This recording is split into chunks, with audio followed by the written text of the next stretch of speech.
안녕하세요. 책 읽어주는 초록 아지매입니다. 열심히 일해도 가난해지는 데는 이유가 있다. 제4장 칸을 충분히 가질 수 있는 시스템을 가지고 있어야 한다. 막대한 자산보다 당장 쓸 수 있는 현금이 더 중요하다. 우리는 흔히 사람들의 목표가 자산 정식에 있을 거라고 생각하지만 사실 퇴직자들의 목표는 막대한 자산이 아니라 당장 쓸 수 있는 캐시플로, 유출 유입이 자유로운 현금 자금이다. 도박판에서도 도박사가 칩을 현금으로 바꿔야만 비로소 칩이 그 가치를 발휘된다. 지금까지 우리는 현금으로 바꿀 수 있는 자산은 주식 지분뿐이라고 배웠다. 물론 매달 임대료를 받을 수 있는 부동산도 현금 가치가 뛰어난 자산이다. 그렇다면 자산은 어떻게 생기는가? 우리의 부모님들은 우리에게 이렇게 가르쳤다. 열심히 일해서 개인연금이나 개인 퇴직적립금 혹은 개인적인 투자를 통해 직접 경비를 치르고 남은 돈을 모두 모아 포트폴리오 하거나 퇴직기금을 만들어라. 우리는 이런 자금을 캐피털 펀드, 자본자금이라고 부른다. 퇴직자에게는 캐피털 펀드가 얼마나 필요한가? 전통적인 사고방식 하에서는 캐피털 펀드가 현금을 만들어낸다고 가르친다. 물론 앞에서 예를 들었던 조셉 에버리먼은 자산의 10%에서 12% 이상을 벌 수 있을지도 모른다. 그러나 극심한 변화를 거듭하는 오늘날에는 대다수의 사람들이 8% 혹은 최하 3%에서 4%에 만족해야만 한다. 물론 원금에는 절대로 손을 댈 수 없다. 그렇게 하면 인출한 만큼 캐피털 펀드의 가치가 떨어져 다음 해에는 더욱더 수익이 낮아지기 때문이다. 원금이 줄어들면 원금에서 나오는 이자도 줄어들게 마련이다. 원금에 손을 대는 사람은 경비를 충당하기 위해 매년 땅을 조금씩 팔아넘기는 농부와 다름없다. 땅을 팔아버리면 다음 해 수확량이 줄어들 것은 뻔하다. 땅을 많이 팔수록 다음 해 저녁 식탁은 더욱더 초라해지고 또한 땅을 아주 많이 팔아버렸다면 저녁을 굶어야 할지도 모른다. 예를 들어 조셉이 투자를 통해 8%의 수익을 올린다고 가정해보자. 투자액에 대한 8%의 수익금이 바로 캐시플로이며 조셉은 이 돈으로 먹고 살아야 한다. 현재 그의 연봉이 8만 달러라면 퇴직한 후에는 매년 적어도 7만 달러가 필요할 것이다. 사회보장제도가 월 1200달러, 즉 연 14,000달러를 제공한다 해도 56,000달러가 부족하므로 조셉은 이 부분을 다른 수입원으로부터 벌어들여야 한다. 그렇다면 연 8%의 수익으로 매년 56,000달러를 받으려면 원금이 얼마나 있어야 할까? 놀라지 마라. 무려 70만 달러이다. 이 액수는 미국인의 95%가 퇴직할 무렵까지 저축한 돈을 훨씬 웃도는 금액이다. 어쩌면 여러분은 이렇게 말할지도 모른다. 나는 달라요. 퇴직하려면 아직 20년이나 남았고 또 7만 달러까지는 필요 없어요. 사회보장제도가 지급하는 14,000달러에다가 36,000달러 정도만 있으면 살 수 있답니다. 그럴지도 모른다. 하지만 인플레이션을 고려해야 한다. 문제는 소비자 물가지수, 산정에 필요한 수치들이 간혹 조작되는 경우가 있기 때문에 인플레이션 수치를 계산하기가 어렵다는 점이다. 예를 들어 소비자 물가지수는 인상되는 세금을 생활비의 일부로 간주하지 않는다. 하지만 외식이나 달콤한 휴가는 생략할 수 있어도 납세 의무를 생략할 수는 없다. 결론적으로 말해 만약 인플레이션이 연평균 60%라면 12년 후에는 모든 물가가 2배로 뛰게 된다. 그러면 조셉의 구매력은 50%로 줄어든다. 그리고 24년 후가 되면 물가가 다시 2배가 되어 그의 구매력은 현재 25%에 지나지 않는다. 이것은 소득이 75% 정도 감소하는 것이나 다름없다. 조셉이 만약 지금 41세이고 65세가 되었을 때 현재 가치로 56,000달러를 받는다면 22만 4천 달러가 필요하게 된다. 다시 말해 28만 달러의 자산기금이 필요하다. 기가 막힌 조셉이 이렇게 질문할지도 모른다. 애써 20년 동안 저축을 해도 50만 달러도 안 되는데 어떻게 200만 달러를 더 모을 수 있단 말인가? 물론 모을 수 없다. 지붕 수리, 음식, 주택이나 건강, 자동차 보험, 아이들 학비 등 곳곳에 산재한 히드라의 머리 때문이다. 설상가상으로 그가 주식에 투자했을 때 주가가 폭락할 수도 있다. 조셉이 지난 20년 동안 뼈 빠지게 일해서도 아직까지 재정적으로 안정되지 않았다면 앞으로 20년 동안 일한다고 해서 재정적으로 안정될 것이라는 보장은 없다. 20년 동안 경제가 탄탄하게 성장하고 사회가 눈부시게 발전해서도 정작 자기 자신은 재정적으로 안정되지 못한다면 이제 스스로의 성공 철학을 재고해 보아야 한다. 한 푼이라도 저축하려고 애쓰기보다는 로버트 기요사키가 조언한 대로 영구적으로 수입을 발생시키는 자산을 창출해야 하는 것이다. 자산을 창출하라.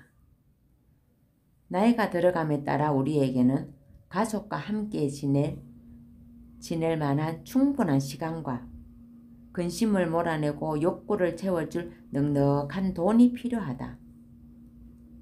하지만 현재 평범한 조셉에게는 그러한 목표를 이룰 만한 충분한 시간과 돈이 없다. 돈을 많이 주는 직장은 보통 주당 80시간, 심지어 90시간까지 일하라고 요구한다. 주당 40시간만 일하라고 요구하는 직장은 대부분 간신히 입에 풀칠만 할 수 있는 정도의 월급을 준다.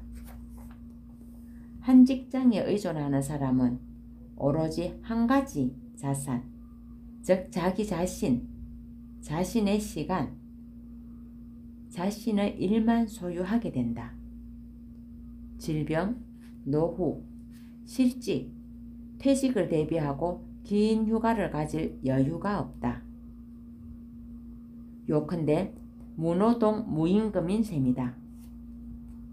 결국 직장 시스템은 우리가 재정의 히드라와 치르는 전투에서 승리하도록 우리를 돕지 않는다. 우리를 패자로 만드는 시스템에서 일하는 사람은 승리자가 될 수가 없다. 반면 직장에 의존하는 것이 아니라 수입을 발생시키는 자산에 의존하는 사람은 일단 그 자산, 특정한 형태의 사업이 제 역할을 하게 되면 일상적인 노동에서 벗어날 수 있다. 즉, 매 시간 그곳에 있지 않아도 자산에서 저절로 수입이 발생하며 경비를 제외한 수입의 일부를 차지할 수 있는 것이다. 여기서 자산을 시스템이라고 말로 바꾸면 결국 수입을 발생시키는 시스템을 창출하라는 얘기가 된다. 실례 1. 어느 부동산 중개인이 사무실을 열어 10여 명의 에이전트와 계약을 맺고 그들을 훈련시켰다. 실전에 돌입한 에이전트들은 한 달에 한 사람이 200만 달러 상당의 집 한 채를 팔았고 수수료 6%를 받았다. 그들이 벌어들인 총 수입은 14만 4천 달러였는데 그 중에서 에이전트들의 수수료의 절반을 가져갔고 부동산 중개인은 7만 2천 달러의 순수익을 벌어들였다. 이때 사무실 경비로 그 액수의 절반을 지출할지라도 그는 매달 3만 6천 달러를 손에 쥐게 된다. 결과적으로 부동산 중개인은 다른 사람들이 자신과 똑같은 방법으로 일하도록 가르쳐 그들의 노력을 이용했고 다른 사람들은 그의 도움으로 성공하는 법을 배웠다.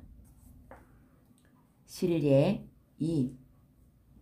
어느 치열 교정 의사가 치과 의사 4명과 함께 지방에다가 치과 클리닉을 개설했다. 의사들은 진료를 하고 치열 교정인은 그들을 감독했는데 이런 방식으로 그는 4배나 많은 환자를 치료할 수 있었다. 환자 한 명당 10번 치료에 진료비로 4천 달러를 청구하므로 대개 1시간쯤 걸리는 치료 한 번당 400달러를 버는 셈이다. 이때 의사들에게 시간당 100달러를 지불한다면 치열 교정인은 300달러의 수익을 올리게 된다. 물론 환자가 4명이면 시간당 총 1200달러를 번다. 이러한 시스템을 통해 그는 다른 의사들의 노동력을 이용했고 의사들은 치열 교정의 성공과 기술을 배웠다. 실례 3. 지방에 사는 한 배관공이 조수 4명을 고용하여 사업을 하다가 고객이 늘어나자 다른 지역에 지점을 5개나 더 개설했다. 얼마 후에 그는 각 지점을 통해 상당한 수입을 올렸고 그는 현장에서 일하지 않아도 되는 위치에 오르게 되었다. 이 배관공은 부동산 중개인처럼 자신을 복제하여 각 지점에 있는 사람들이 자신과 똑같이 일하도록 가르쳤던 것이다. 단순하긴 하지만 충분히 있을 수 있는 일이란 실례를 통해 우리는 정상에 서고자 한다면 자기 자신을 시스템화해야 한다는 사실을 알 수 있다. 다시 말해 다른 사람의 노력을 활용하여 부를 증식해야 하는 것이다. 자기 자신을 시스템화하여 복제하면 혼자서 전력을 다할 때보다 몇 배나 더 많은 수익을 올릴 수 있다. 각자의 실내에서 혼자서 일할 때보다 더 많은 시간을 투자하고 더 많은 수입을 발생시켰음을 확인했다. 특히 수입을 발생시키는 시스템이 완전히 제 기능을 발휘하기 시작하면 정상에 있는 사람은 뒤로 물러나 휴식을 취하면서 가족과 더 많은 시간을 함께 보낼 수 있으며 그러는 동안에도 계속 돈이 들어온다. 마치 인쇄 수입처럼 지속적이고 안정적으로 들어오는 수입 덕분에 그는 풍요로운 미래를 확보하게 되는 것이다. 물론 현실적으로 볼 때 모든 것이 생각처럼 순조롭게 풀려나가는 것은 아니다. 훌륭한 직원을 찾기도 어렵거니와 훈련 기간 동안에는 그들의 월급과 수당을 지불할 만큼 충분한 수입도 얻지 못한다. 더욱이 규모가 작은 회사의 사장은 수입이 줄어들면 자기 몫의 월급을 제대로 챙기기 힘들며 직원들은 5시에 퇴근을 해도 자신은 남아서 몇 시간이나 더 일하는 경우가 많다.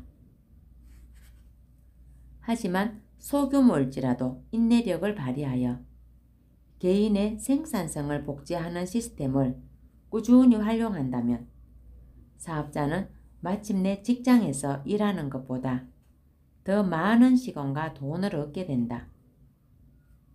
직장에서 받는 수입은 아무리 시간당 임금을 높이 책정할지라도 그 한계가 뚜렷하게 마련이다. 자기 자신을 복제하는 시스템. 사람들은 시간적, 경제적 자유와 안정을 추구한다. 즉, 충분한 시간과 돈을 얻는 것이 목표인 것이다. 그들은 충분한 돈과 자유로운 시간을 창출하는 시스템을 스스로 만들거나 아니면 이미 존재하는 시스템에 합류하기를 원한다. 시스템을 소유하거나 통제하는 사람은 수입이 많아질수록 점점 더 적은 시간을 투자하게 마련이다. 이러한 시스템은 점점 더 적은 시간을 투자하여 더 많은 수익을 올리는 기업처럼 일종의 자산이라고 할 수 있다. 특히 수입의 한계가 뚜렷한 직장과 달리 이러한 시스템 하에서는 계속적으로 수입이 증가한다.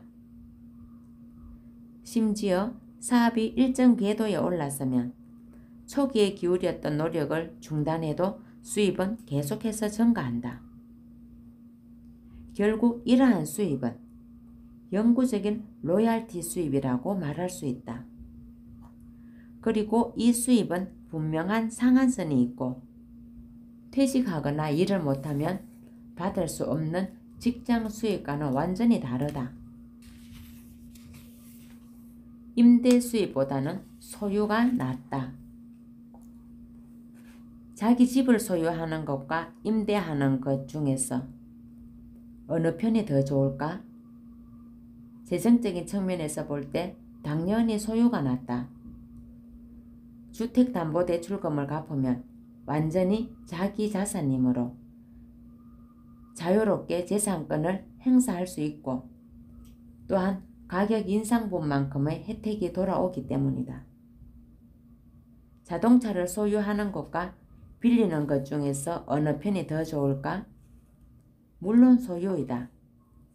잘 관리해온 자동차를 처분할 때는 그만한 교환 가치를 지니게 되기 때문이다. 그렇다면 수입원을 소유하는 것과 수입원을 소유한 사람에게 자신을 임대하는 것 중에서 어느 편이 더 좋을까? 당연한 말이지만 소유하는 것이 좋다. 그 이유는 수입을 발생시키는 다른 사람의 시스템에 자신을 임대하면 여러분의 자신의 노동 가치를 일부 돌려받는 대가로 노동의 현금 가치를 전부 그에게 주는 셈이 되기 때문이다. 여러분에게 주는 돈보다 더 많은 가치를 얻어낼 수 없다면 아무도 여러분을 고용하지 않는다. 그리고 다른 사람을 위해 일한다는 것은 여러분이 그 사람의 소유권을 만들어 준다는 의미이다. 결국 여러분이 그 사람의 소유권을 만들어 준다는 의미이다. 결국 여러분은 받는 것보다 더 많은 가치를 발생시키는 것이다. 물론 이러한 시스템은 절대로 불공평하지 않다. 우선 소유자는 여러분을 훈련시키기 위해 시간과 돈을 투자했고 위험을 무릅쓰며 여러분이 그냥 몸만 담근 기업을 이루기 위해 자신의 시간을 전부 투자했다. 뿐만 아니라 소유주에게는 여러 가지 위험 요소가 있다. 처음 몇 주일이나 몇 달 동안 여러분은 받는 돈에 비해 제 역할을 못할 수도 있다. 더구나 소유자가 기대를 가지고 돈을 지불했건만 여러분이 믿을 만한 인물이 아니었다면 어떻게 될 것인가? 이런 상황을 고려해 볼 때 마르크스의 주장은 잘못되었다고 볼 수 있다. 고용주와 고용인의 관계는 착취의 관계가 아니다. 오히려 고용주를 착취하는 고용인도 있다. 자신이 일하는 상점에서 물건을 슬쩍하는 직원이 얼마나 많은가? 하지만 합법적인 자기 이익의 관점에서 본다면 이것은 고용된 사람에게 최선의 시스템이라 할 수 없다. 이 시스템에서 고용된 사람은 부를 형성하지 않기 때문에 소유권을 형성하지 못한다. 또한 1년, 5년 혹은 10년이 지나도 그는 처음에 자신이 소유했던 것 이상으로 소유하지 못한다. 다만 그곳에서 일할 수 있다는 조건부 권리를 소유할 뿐이다. 이 권리는 그의 건강, 사장을 존경하는 태도, 객관적인 생산성, 전심들 전력을 다하겠다는 의지, 즉 매주 시간의 수당을 받지 않고 10시간, 20시간, 심지어 30시간까지 일을 하겠다는 의지와 그 밖에 다른 요소에 의해 좌우된다. 그러한 굴레를 집어던지고 다른 대안을 찾고자 한다면 무엇보다 전통적인 사고방식에서 벗어나야 한다. 그런 점에서 볼 때 생각의 부자가 세상을 이끈다라는 나폴레옹 힐의 저서는 우리에게 매우 커다란 의미를 전달하고 있다. 여기서 무엇보다 중요한 단어는 생각이다. 이제 우리는 자유와 안정을 보장하지 못하는 구태의연한 사고방식에서 벗어나 새롭고 창조적인 방식으로 생각해야 하는 것이다. 감사합니다.